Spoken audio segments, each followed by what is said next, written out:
Okay, and the last video would pertain to the form of a to the u du. So recall that the derivative of 3 to the x, well, because it's exponential, the derivative is the function itself times the ln of its base times the derivative of the exponent. So the derivative contains this constant ln of 3. So if we think about getting the antiderivative of a to the u would be the function itself, because the derivative of this is the function itself. But the derivative would be times the ln of its base, which means its antiderivative would need its reciprocal, the ln of its base, the ln of a, plus c. So if we think about this right here, the indefinite integral of 3 to the x dx, it would be the function itself, because the derivative of this is the function itself times the ln of its base, which would be ln of 3. But I need that ln of 3 to drop out in getting this back. So that means I'd have to divide the antiderivative by ln of 3 plus c. As a check, this is just a constant, so the derivative of this would be the function itself times the ln of its base. This is a constant, comes along for a ride, and notice that these would then drop out. And the derivative, of course, the constant is just 0, and I have my function back in the integrand. So that, I'm trying to explain to you why the antiderivative has the ln of a in the bottom, is because when you take the derivative would contain the ln of its base. You need these to drop out to get this back. So that is why the antiderivative contains the reciprocal of the constant in the derivative. This is the constant in the derivative. So the antiderivative needs to contain its reciprocal so that they would drop out. Okay? So for example, the indefinite integral of 4 to the x dx, you would choose u again to be the exponent, x. Du would be equal to dx. This would be du, and this would be your u. So that would be the indefinite integral of 4 to the u du, which would be the function itself over the ln of its base plus c, which would become 4 to the x over ln of 4 plus c. Okay, a few examples with those, or with that integral type.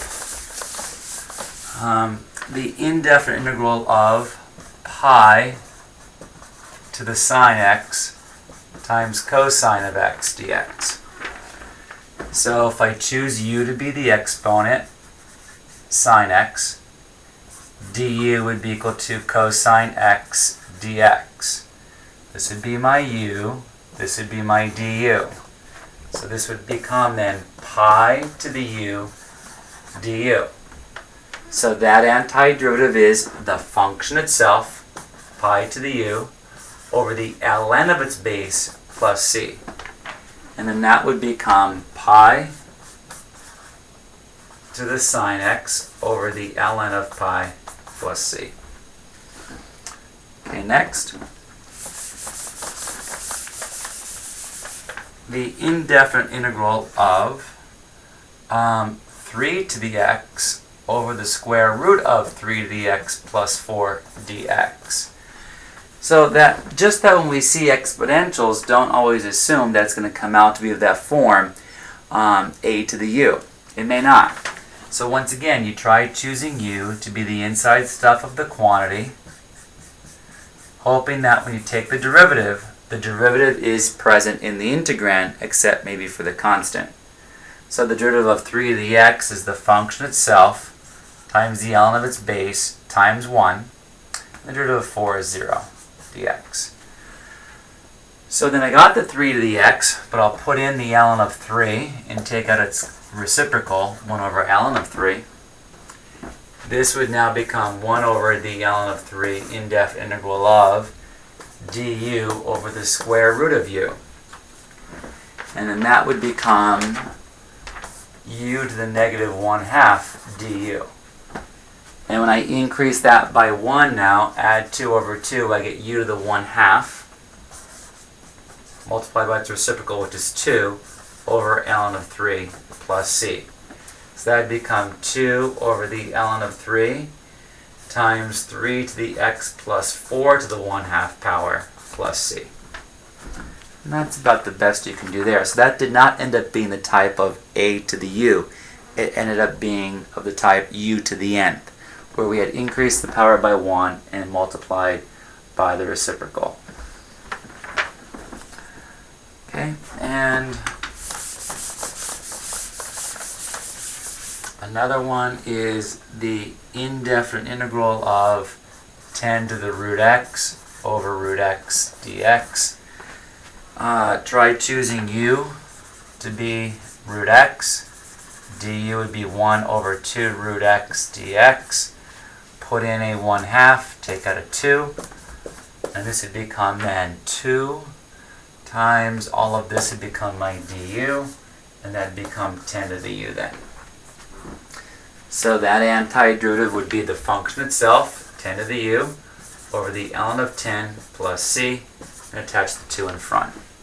And u is root x, so that would be my answer now. No, you cannot multiply these right here, so it should be 2 over the ln of 10 times 10 to the root x plus c. Okay, and one more that kind of throws it together, one or two more. The indefinite integral of 2 to the x over 2 to the x plus 1 dx.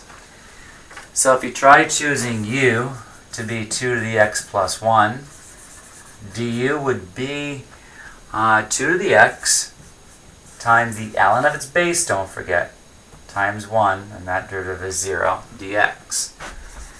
So if I put in a ln of 2 and take out a 1 over ln of 2, then this would become 1 over the ln of 2 times the indefinite integral of du over the square root of u. And then that would become 1 over the ln of 2 times the ln of the absolute value of u plus c. So don't forget 1 over u du equals the ln of the absolute value of u. So this would become then 1 over the ln of 2 times the ln of the absolute value of 2 to the x plus 1 plus c. Okay, and just one more. What about something of a log form? The indefinite integral of 1 over x times the log of x dx. Well, remember, we change all logs to ln's. So this would become, remember, this is understood to be base 10. So this is 1 over x times, this is ln of x over ln of 10 by our change of base formula. So what did I do? I changed log base 10 of x to the ln of x over ln of 10. Invert and multiply this. It's in the bottom of a fraction, so invert and multiply. So it would be 1 over x times the ln of 10 over the ln of x dx. So just invert it and multiply.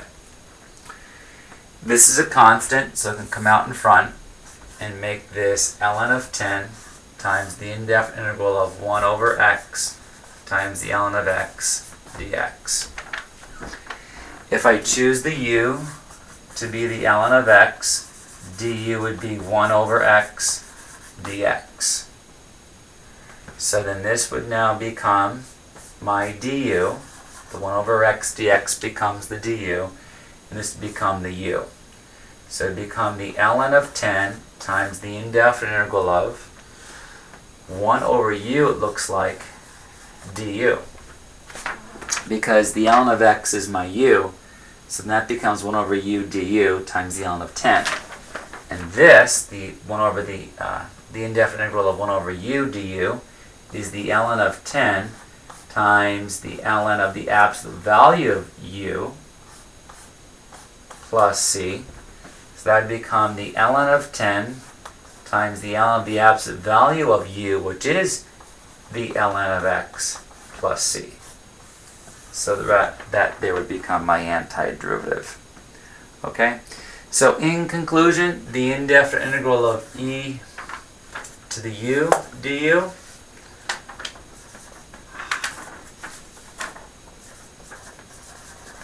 is e to the u plus c. The indefinite integral of 1 over u du is the L of the absolute value of u plus c.